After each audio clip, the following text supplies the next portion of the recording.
واعتصموا بحبل الله جميعا ولا تفرقوا.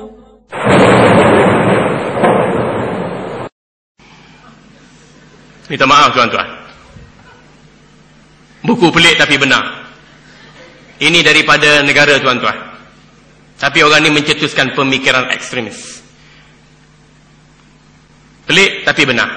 Dalam ni, kita semayang, tutup periuk tak dapur pun boleh. Jalan 3 langkah, 4 langkah, 5 langkah. Semayang, telefon bunyi, angkat telefon. Halo, solat. Letak. Kita semayang, bawa kereta, angkat takbir, bawa kereta. Tekan brek, corner ke mana pun tak ada masalah. Kita semayang pakai yang kotor. Kita tak yakin pakai yang kita itu. Mayat telanjang pun tak apa.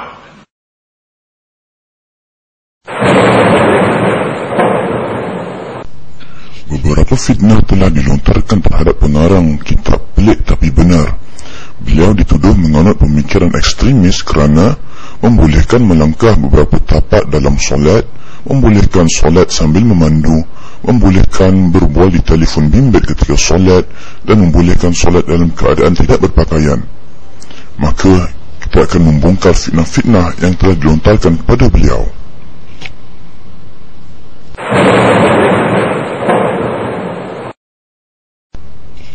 Di dalam muka surat yang ke-38 dalam kitab Pelik Tapi Benar, sang penulis telah menulis berikutnya.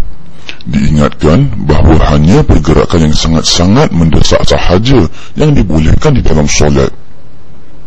Hal ini tidak disentuh pun sama sekali oleh sang penceramah yang mendatangkan fitnah seolah-olah sang penulis membolehkan berjalan dan bergerak di dalam solat sesuka hati.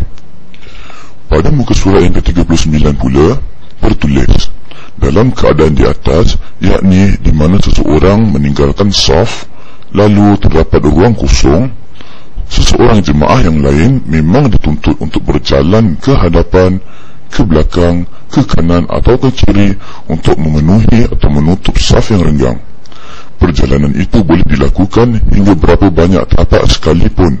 Begitu juga bagi perjalanan selain itu yang diperlukan, seperti dalam tugas atau bagi mengelak dari sesuatu. Pendapat sang penulis bukanlah hanya hayalan atau mimpinya semata-mata. Di dalam muka surat 39 dan muka surat ke-40, beliau telah menukil sebuah hadis yang sahih dari Al-Azraq bin Qais radhiyallahu an. Katanya, Abu Barzah Al-Aslami sedang berada di tepi sebatang sungai di Ahwaz. Di sana beliau solat sambil memegang tali kudanya. Binatang itu bergerak-gerak mau kembali ke tempat lain, maka Abu Barzah mengundur mengikut gerakan kuda tersebut. Kebetulan seorang Khawarij berkata kepadanya, "Ya Allah, celakalah orang ini, bagaimana dia solat?"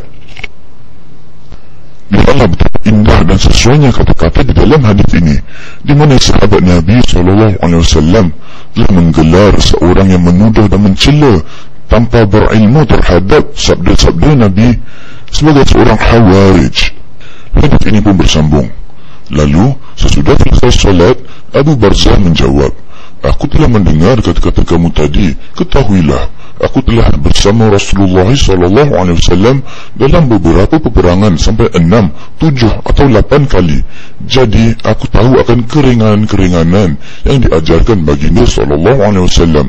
Maka mengundur mengikuti binatang tersebut adalah lebih mudah daripada membiarkannya terlepas, kerana ia pasti akan lebih menyusahkan aku."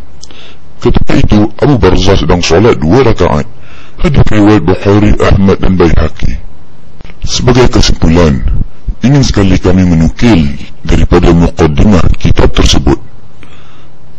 Beliau telah menulis, oleh itu, siapa yang mahu menafikan apa jua fakta-fakta yang dibentangkan dalam buku ini, diharap dapat mendatangkan hujah yang lebih kukuh.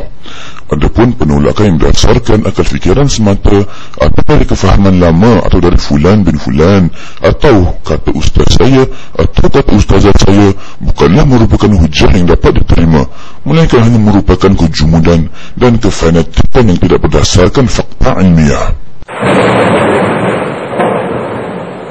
واعتصموا بحبل الله جميعا ولا تفرقوا